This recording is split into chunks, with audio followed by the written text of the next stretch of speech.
Welcome to Odia tutor classes सप्तम श्रेणी पिला माने तम विज्ञान बहिर द्वितीय अध्याय है अम्लीय क्षारीय और निरपेक्ष पदार्थर अनुसंधान। आज पिली यही पाठरी जहाँ सब प्रश्न रही तार उत्तर आमे करिपा। वीडियोटी को शेष जाए देख। जो पिला माने चैनल रे नुआ अछ चैनल को सब्सक्राइब कर दियो। क्वेश्चन नंबर 1 एक द्रवण लाल लिटमस कागज को नील करी निम्नस्थ द्रवण गुड़िक मध्यरु केउं द्रवण अधिक मिसाइले लिटमस कागजर रंग पुणी लाल हो जाए। आंसर हे पिली विनेगार। कारण जदि आमे अम्ल मिसेइबा ताले लिटमस कागजर रंग पुणी लाल हो जिवो। एटी देख पिली मु जेमती लिखिछि तमे मध्य सेमती लिखिदेब। एक द्रवण नाली लिटमस कागज को नील करी यार अर्थ हेउछि द्रवणटी क्षारीय प्रकृतिर। जदि आमे एथिरे अधिक परिमाण रे विनेगार मिसाइबा तेबे यह क्षारक को प्रशमित करिबो एवं द्रवणटी अम्लीय हेबा कारणरू नील लिटमस पुणी नाली होई जिवो। क्वेश्चन नंबर 2 तुमको क ख ग नामरी तीनोटी अजଣା द्रव्य दियाजिबो। किए अम्लीय किए क्षारीय और किए निरपेक्ष तुमे जानिना हो। द्रवण क रे लाल लिटमस द्रवण मिसाइले ताहा नील हुई। द्रवण ख रे अल्प किछि बुंदा हलदी द्रवण मिसाइले यह लाल हुई।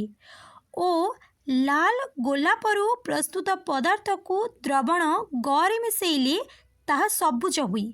उपरोक्त परीक्षणरू द्रवण क ख गर प्रकृति जानिबा पाई निम्नस्थ केउ अनुक्रमटी ठीक। आंसर हे पिले घ क्षारीय क्षारीय और क्षारीय। आंसर देख पिले मु एठी लिखि देइछि द्रवण क लाल लिटमस को नील करी यह क्षारीय प्रकृतिर। द्रवण ख हलदी द्रवण को नाली करी यह क्षारीय प्रकृतिर। द्रवण ग गोलाप रस को सबुज करी यह क्षारीय प्रकृतिर। तेणु द्रवण क ख एवं गर प्रकृति पाई सठिक क्रम हेउछि क्षारीय क्षारीय एवं क्षारीय। क्वेश्चन नंबर 3 चित्र 2.13 2.14 और 2.15 को तामाने एई तीनोटी चित्र कथा कुहा जाइछि। पर्यवेक्षण और विश्लेषण कर जेउथिरे लाल गोलाप रसरू प्रस्तुत कागज पट्टी व्यवहार करा जाइछि। प्रति पात्र रे थिबा द्रवणर प्रकृति को नामांकित कर। आंसर देख पिले प्रथम चित्र रे थिबा द्रवण क्षारीय द्रवण अटे कारण एही द्रवण गोलाप रसरू प्रस्तुत कागजर रंग को सबुज करिथि। द्वितीय चित्र रे थिबा द्रवण प्रशमित द्रवण अटे कारण एथिरे गोलाप रसरू प्रस्तुत कागजर रंग रे कौनसी परिवर्तन हुई नाही। लास्ट जो चित्र रही सेतिरे थिबा द्रवण अम्लीय द्रवण अटे कारण यह गोलाप रसरू प्रस्तुत कागजर रंग को लाल करि दिए। क्वेश्चन नंबर 4 विज्ञानगार रे थिबा एक तरल नमूना भिन्न भिन्न सूचक द्वारा निम्न मते परीक्षा करागला। एठी देख सब सूचकर ना लिखा गला लाल लिटमस नील लिटमस हलदी पानी। परिवर्तन कौन हैला कौनसी परिवर्तन नाही लाल होई गला रंगर कौनसी परिवर्तन नाही। एही परीक्षा आधार रे निया जाइतिबा तरल नमूनार प्रकृति अम्लीय कि क्षारीय चिन्हट कर और तुम उत्तरर यथार्थता प्रतिपादन कर। आंसर परीक्षा आधार रे निया जाइतिबा तरल नमूनाटी अम्लीय अटे कारण तरल नमूनाटी नील लिटमस को नाली करिदिए एवं हलदी सूचक रे यार रंग रे कौनसी परिवर्तन हुए नाही। एही दुईटी जाक गुण अम्लर वैशिष्ट्य अटे। क्वेश्चन नंबर 5 लिपिका आखि बुझिथिबा अवस्थारे अम्लीय कि क्षारीय परीक्षा करिबा पाई ताको दुईटी अजଣା द्रवण दियागला। सेही द्रवण दुईटीर गुण परीक्षा करिबा पाई लिपिका कि सूचक पदार्थ व्यवहार करिबा उचित ओ काहेकि। आंसर लिपिका घ्राण सूचक व्यवहार करी द्रवणगुड़िक अम्लीय किंबा क्षारीय ताहा परीक्षा करिपारिबो।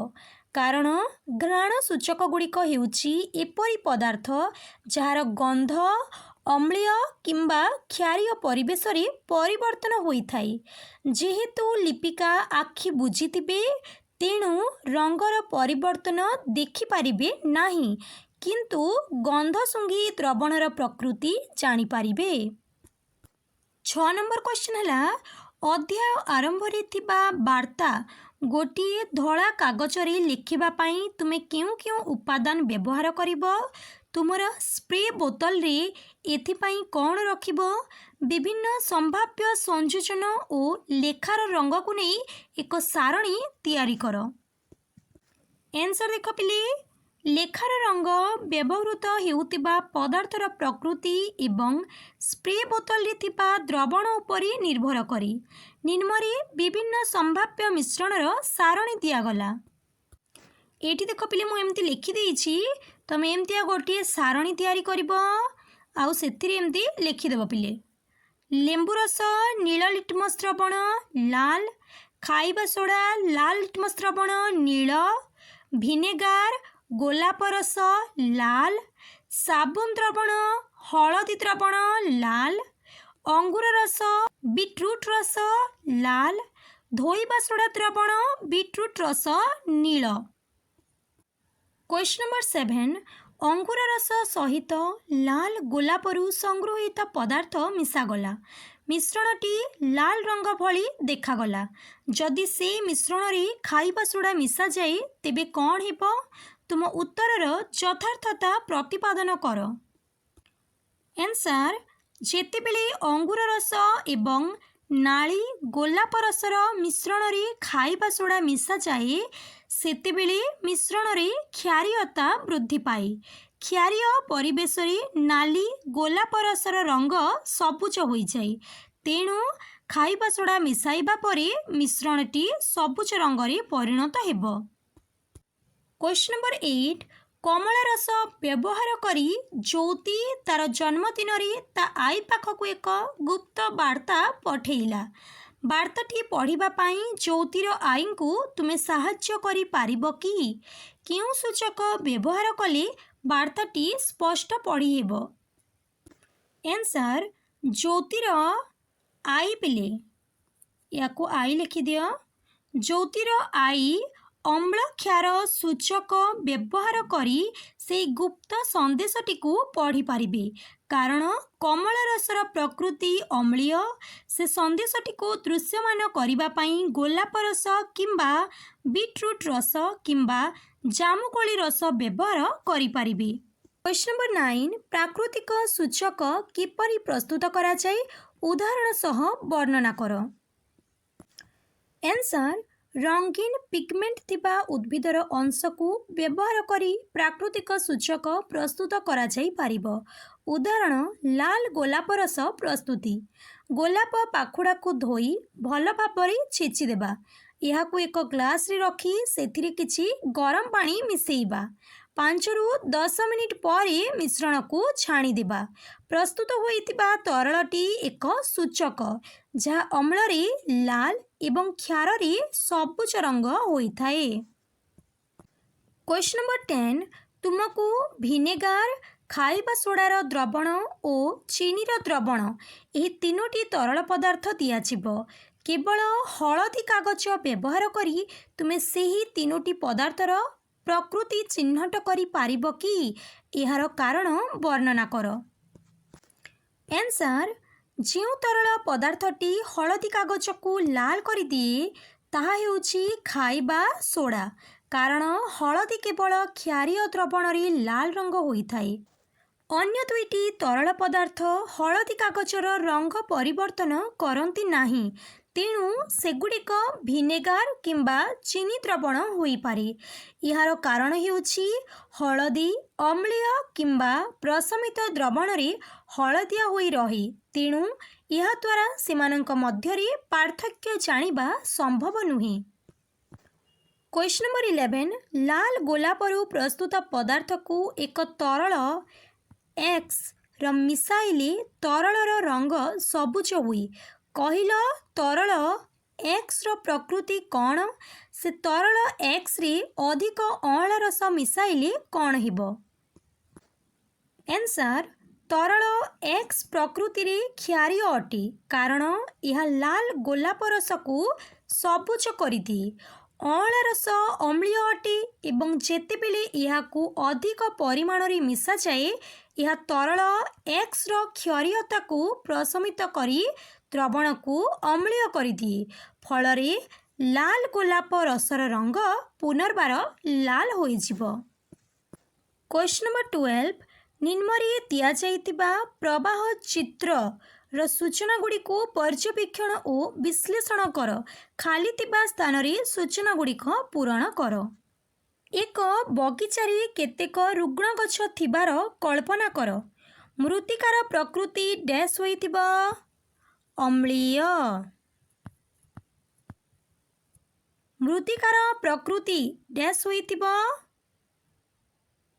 କ୍ଷାରୀୟ। ମୃତ୍ତିକାର ପ୍ରକୃତି ପରୀକ୍ଷା ପାଇଁ କେଉଁ ସୂଚକ ବ୍ୟବହାର କରିପାରିବ? ଅମ୍ଳ, କ୍ଷାରକ ସୂଚକ।